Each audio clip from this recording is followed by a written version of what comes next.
Spotlight.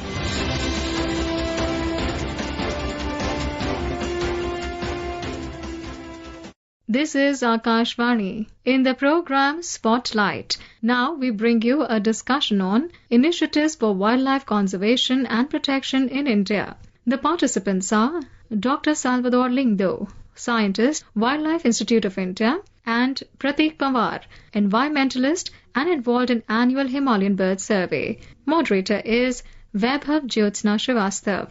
In the ecology of Earth, not just humans but all species hold utmost importance. The conservation and protection of wildlife is vital for maintaining the environmental balance. Today is the World Wildlife Day. The Honourable Prime Minister Shri Narendra Modi has stressed upon the significance of wildlife protection, and to discuss upon wildlife protection and the initiatives being taken for this great cause, we have with us two special guests. Dr. Salvador Lyngdoh, scientist, Environment Wildlife Institute of India, Dehradun, and Mr. Prateek Panwar, who is the founder of an NGO for annual Himalayan bird survey in Uttarakhand. Question is to Dr. Salvador Lyngdoh. So wildlife protection is of vital importance for the ecological balance. What is the current outlook and the protection measures that are being taken? It's a very important question, very pertinent at times. I think we're living in a time with a lot of changes in the environment, a lot of changes in climate. So I think in the current context, if you look at, it becomes even more urgent as to how we globally come, we locally come, we nationally come into protecting the environment. So a lot of initiatives have taken part.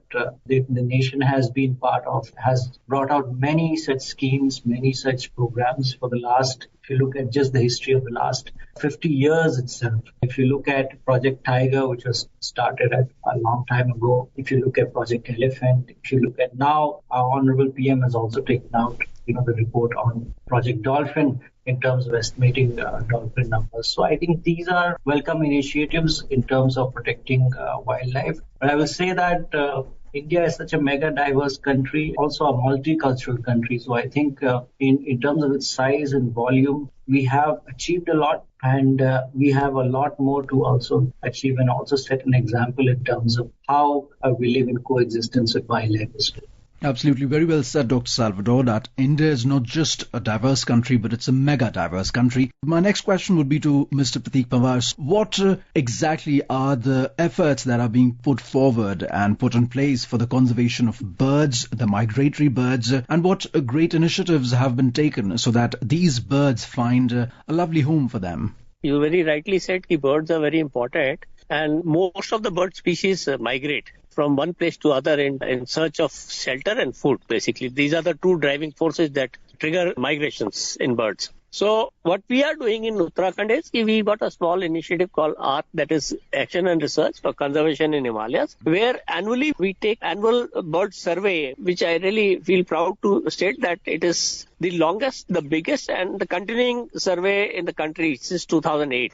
So you'll be very amazed to know that in India, we have around 305 species recorded so far, bird species. Right? And in Uttarakhand alone, since 2008 and till date, we have documented around 722 species. I mean, though scientific referencing is still underway. So you can easily say around 720 species we have recorded. So now it's a major component of the all species collectively put together in the country. So it is a very amazing place, especially for people who want to observe birds, who really want to know and learn about them. So it is a place, जैसा कि like आपने भी बोला कि you said कि how do we save birds, especially the migratory ones. Absolutely. So we need to secure the roosting habitats like we have Asan here, Bhimgoda here, and many other water bodies for waders, right? Wader is one category of species, and water birds, because they are in a very concentrated area, they are in a concentrated number and in a very area which is easily identifiable. Unlike like land birds, I mean birds are free to move from one point to other, right? So we need to secure these places as far as vigilance by forest department is concerned, so that people don't come and do unnecessary poaching, whether for the pot or for pleasure. That is very important. And secondly, raising awareness is the very major tool, and I'm really happy to to tell you that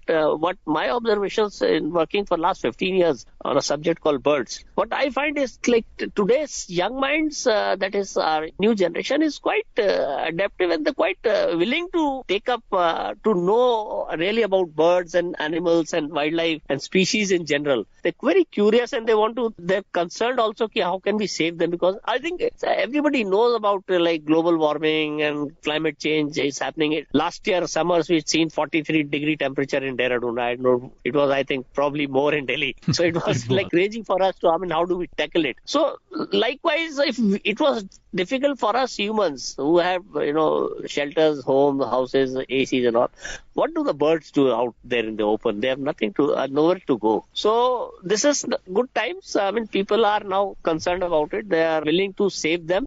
In conversation with Dr. Raja Mohan, Chief Conservator of Forests and Field Director at the Dudhwa Tiger Reserve, sir, what are the ground-level initiatives being taken for wildlife protection? Dudhwa National Park and Tiger Reserve is one of the oldest national park and tiger reserve in India, and also the largest one. And to conserve the natural resources, particularly the tiger and its co-predators, we have taken a lot of initiatives. Particularly, we try to combat the wildlife incidences and the human-wildlife incidences, because we have a steady increase of tigers and other mega herbivores like elephants and rhinos. We are using latest technologies like thermal drones, NLS, and other technology, and we also are taking the cooperation of the fringe village community, involving them in the conservation of wildlife and its natural resources.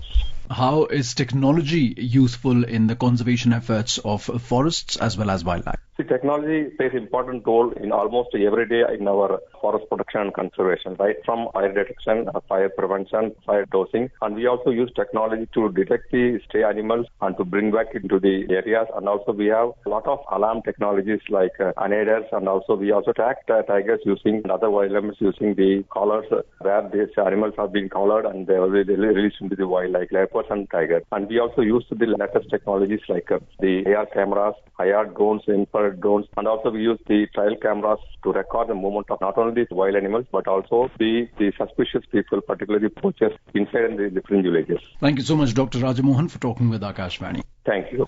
My question to Dr. Salvador would be, sir, being a scientist, how do you see the conservation efforts being done by the incumbent government, which is very much focused on the fact that ecological balance should be maintained, that the environmental protection should be done, that wildlife has to be conserved and protected very well, and how important in these conservation efforts are the acts or the rules formed under the Wildlife Protection Act 1972? I remember a quote from Mahatma Gandhi which says, you can judge a country by the way it treats its animals. So true. So I think the wildlife, when you look at the Wildlife Protection Act, after it was enacted in 1972, then Project Tiger also had come. So it stems from the commitment of protecting all species. If you look at the Act, in India, we have a very different ethos. And from that ethos, the Wildlife Act also is. Exactly. So every species is conserved under that act. We, unlike other countries, if you compare, for example, some countries allow hunting and allow that. Our country, because the ethos that we have different views on that. Absolutely. Also under the act, we have a lot of, provisions now and then that keep on changing or bringing in involvement from the local people, the local community, recognizing the importance of community, which is what the theme of this year's Wildlife Day is in terms of livelihood and nature and wildlife.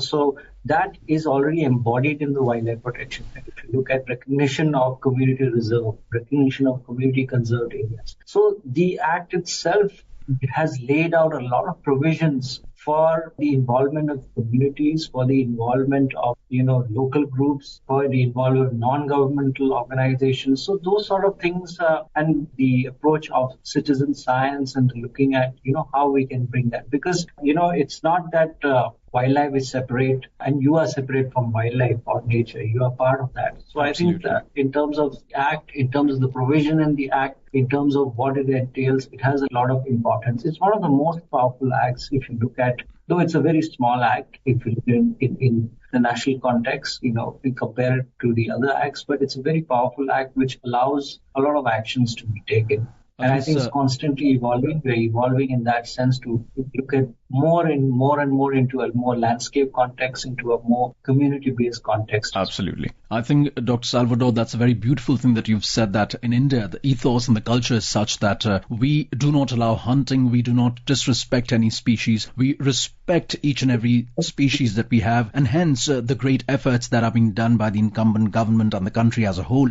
How do you see the vision and the targets set by the National Wildlife Policy 2017-2031? And how far have we come across in this? What are the efforts that are being undertaken, and how futuristic are those efforts when we talk about various species and their protection? When we look at the national, in fact, the Wildlife Institute is one of the nodal agencies in terms of, advising the government of India and advising the PMO also in terms of wildlife matters and all of this. I mean, the wildlife policy or the wildlife action plan which was made also looked at many aspects of how we can integrate various themes. And some of the themes are looking at research, some of the themes are looking at monitoring, some of the themes are looking at enhancing capacities, some of the themes are looking at how do we use, nature for livelihood, how do we enhance tourism, how do we, enhance payment for ecosystem services. All those sort of things is something that we are doing. And there have been a lot of schemes. If you look at the approach, national programs which have been launched. I told you about Project Tiger. There's also Project Dolphin. There's also looking at efforts now that the Honorable PM has launched a dedicated center, and also looking at conservation of lions for a long time. There's been Project Cheetah, also Project Elephant. So these are species-based conservation efforts. We also know about, if you look in the Northeast, you also have rhino populations which were very, very little at one point of time. Now look at rhino populations. Kaziranga has become one of the most iconic places where you see rhinos, and also a World Heritage Site. These sort of efforts that are being made is something that we have come a long way across. Also, if you look at programs in terms of community involvement awareness, the Ek Ped Maa Ke Naam. This is a beautiful thought. I think everybody takes it up. It's a wonderful initiative. So we've been doing, as a nation, as a country, we've been doing a lot of these efforts at a national level. But yes, certainly if you look at the road is very long. It's a winding and long road. So we have a lot of things also to achieve in terms of getting more awareness. So we can say that we still have a lot to achieve, but at least we should be feeling proud of the fact that we are on the right path. Dr. Salvador, what about the inclusion of technology in wildlife protection efforts? The age of technology has really changed a lot in terms of understanding primarily wildlife behavior, wildlife sensors, wildlife populations. Earlier, if you look at the earlier days, we were counting tigers based on their pug marks. But now what we are doing is we have gone into using remote passive camera traps from which the tiger sensors have come. So technology has taken over from that. Then now, photographic capture, AI-based capture, artificial intelligence has come in. Also looking at soundscapes, understanding bird sounds, looking at underwater systems for estimating or for counting certain species. So technology in terms of satellite technology also in monitoring many things, disasters, wildlife disasters, understanding behavior, understanding the aspects of wildlife genetics, even in actually curbing wildlife crime. For example, there's a dedicated field for those viewers who are listening who want to pursue this and who want to make a difference. Wildlife forensics is a very big coming field in terms of looking at forensic techniques, DNA techniques in identifying wildlife crime. Because many of the time, if you have convictions in the court and if you have, to enforce them, you have to prove that what you're saying is in fact a wildlife item, it is banned under the law. How do you prove it? Absolutely. So those sort of technologies are well. So wildlife technology and wildlife as a field has never been behind in adopting these technologies. Thank you so much, Dr. Salvador Lyngdoh and Mr. Prateek Panwar, for such vital information on the significance of wildlife protection. And I hope that all the efforts bear fruits and India is able to bring forth great innovative changes in this field. Thank you so much, gentlemen, for joining Akashvani in this very, very important discussion. Thank you so much. You were listening to a discussion on initiatives for wildlife conservation and protection in India. The participants were Dr. Salvador Lyngdoh, Scientist, Wildlife Institute of India, and Prateek Panwar, Environmentalist and involved in annual Himalayan bird survey. Moderator was Vaibhav Srivastava. This program was produced and presented by the News Services Division of Akashvani. Spotlight.